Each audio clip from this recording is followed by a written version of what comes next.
Hi, good morning. So in this video, we will study something called as a degree of dissociation.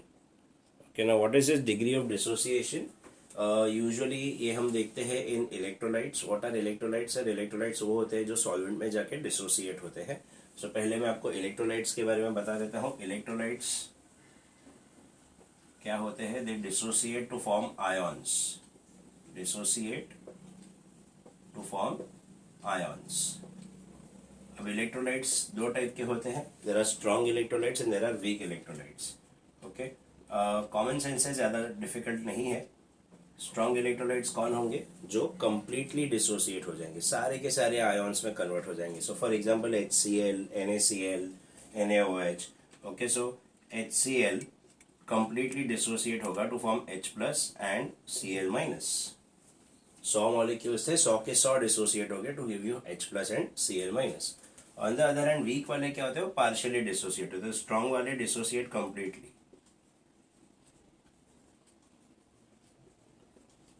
And the weak ones they dissociate partially.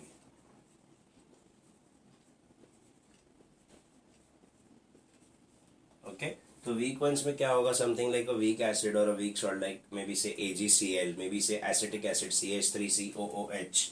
तो CH3COOH dissociate होगा to form CH3COO- and H+. Okay, अभी ये देखो, ये एक reversible reaction है. So this clearly indicates that हमारे जो भी लॉज है इक्विलिब्रियम के, जो भी हमने वीडियोस देखे हैं previously, all the laws, the Lee-Chadlius principle, the law of mass action, most of them are going to be applicable for mostly weak electrolytes or weak salts or weak acids or weak bases. Not for strong, because यहाँ पे reversible reaction नहीं हो रहा है. ये almost completely dissociate हो चुका है, तो इसमें रिवर्स आने का कोई स्कोप नहीं है और इसमें इक्विलिब्रियम बैठने का कोई स्कोप नहीं है. आपने जो भी होंगे, mostly all the laws that we have studied are going to be applicable for the weak electrolytes.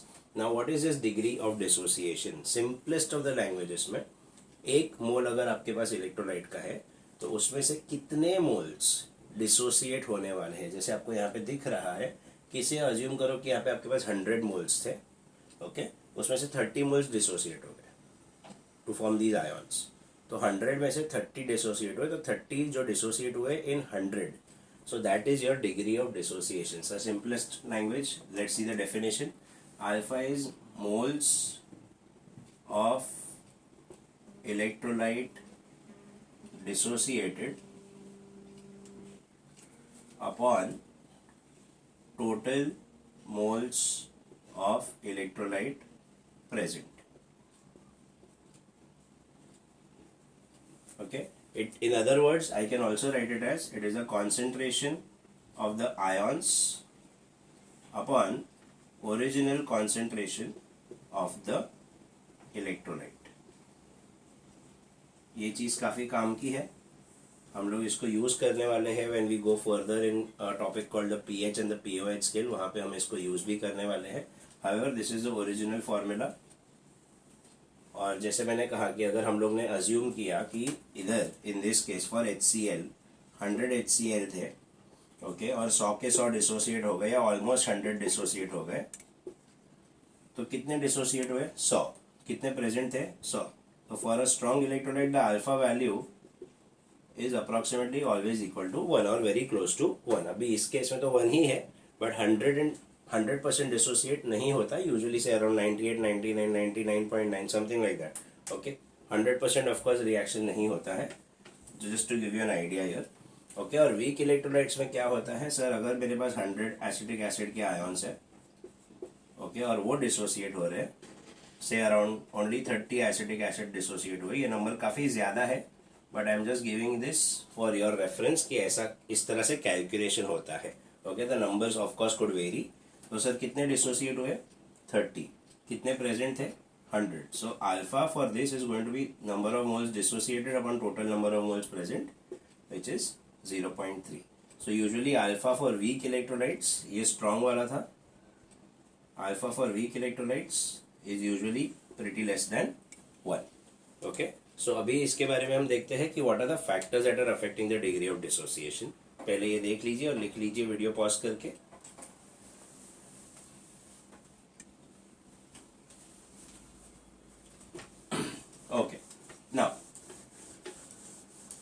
what are the factors that are affecting the degree of dissociation? One of the factors we already saw some time back, just अभी यहाँ पर देखा.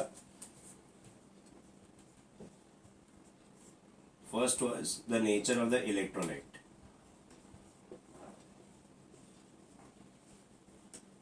क्या था nature of the electrolyte? Strong electrolyte and weak electrolyte. तो अगर आपका electrolyte strong है, तो we saw that the alpha is very close to 1, and अगर आपका electrolyte weak है, so we saw that the alpha value is pretty less than 1. Okay, that was the first thing. Second factor that is affecting the degree of dissociation is the nature of the solvent. अभी आप कौन से solvent में उसको add करते हो, उसके basis पे आपका dissociation change हो सकता है. Now the first is a polar solvent and then we have a non-polar solvent. तो नॉन पोलर सॉल्वेंट में क्या होता है? नॉन पोलर सॉल्वेंट में डिसोसिएशन कम होता है. सर क्यों कम होता है? So let's assume non polar है. We have studied this in a chapter called states of matter about polar molecules and non polar molecules. However non polar molecule है या नॉन पोलर सॉल्वेंट है, उसके पास अपने खुद के कोई चार्जेस नहीं है. तो एज एन इलेक्ट्रोलाइट अगर मैं सॉल्वेंट में आता हूँ और सॉल्वेंट में डिसोसिएट होता हूँ, सॉल्वेंट के पास कोई चार्ज ना होने के कारण solvent will play no role in my dissociation. मैं आऊंगा, मुझे जितने आयॉन्स देने हैं दूंगा और खत्म हो जाएगा. ओके, सो अगर say for example out of 100 I wanted to give 30 ions, I give 30 ions and the matter is over. Solvent being non charge non polar, solvent मेरे को कुछ भी इन्फ्लुएंस करने वाला नहीं है. ऑन द अदर हैंड अगर वो पोलर सॉल्वेंट होता तो पोलर सॉल्वेंट के पास अपने भी चार्जेस है, मेरे पास अपने चार्जेस है, सॉल्वेंट के पास अपने चार्जेस है. मैं अपनी मर्जी से जो 30 दे रहा था वो तो दूंगा ही, but at the same time because the solvent is also polar, उसके पास अपने चार्जेस है, इसलिए वो मेरे चार्जेस को भी अट्रैक्ट करेगा, मेरे आयॉन्स को और अट्रैक्ट करेगा. बिकॉज ऑफ विच जो 30 में बाय डिफॉल्ट दे रहा था वो तो दूंगा ही, उसके ऊपर एक 10-20 और एक्स्ट्रा दे दूंगा. सो यूजुअली पोलर सॉल्वेंट में क्या होता है, चार्जेस ज्यादा होने के कारण, अट्रैक्शन ज्यादा होने के कारण डिसोसिएशन ज्यादा होता है. On the other hand non polar में the solvent is playing no role.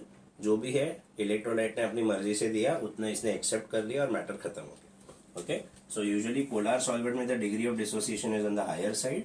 Non polar solvent the degree of dissociation is slightly low. Okay, third one very common sense, temperature. Simple, I am sure आपको पता ही है कि temperature के साथ क्या होता है. सर टेम्परेचर अगर आप दोगे, टेम्परेचर बढ़ेगा, हीट बढ़ेगी तो बॉन्ड्स ब्रेक होंगे, बॉन्ड्स ब्रेक होंगे तो डिसोसिएशन ज्यादा होगा. सो टेम्परेचर अगर बढ़ रहा है तो अल्फा की वैल्यू बढ़ने वाली है. Okay, and fourth is concentration. Okay, now we should know that concentration is inversely proportional to dilution. Dilution in a very simple language is nothing but volume. Okay, जितना ज्यादा हम वॉल्यूम सॉल्वेंट का डालेंगे उतना ज्यादा डाइल्यूट होगा, उतना concentration कम होगा.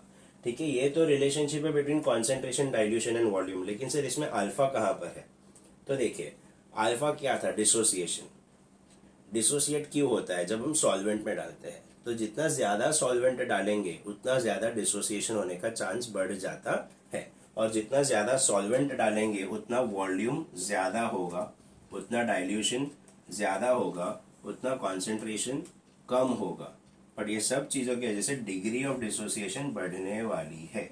ओके, तो सर जितना आप ज्यादा वॉल्यूम डालोगे उतना ज्यादा डिसोसिएशन होने वाला है. But the more the volume, more the dilution and lower the concentration. So this is the fourth factor that is affecting the degree of dissociation. One is the nature of electrolyte, the nature of the solvent, temperature, then we have concentration, volume and dilution. So this was about degree of dissociation.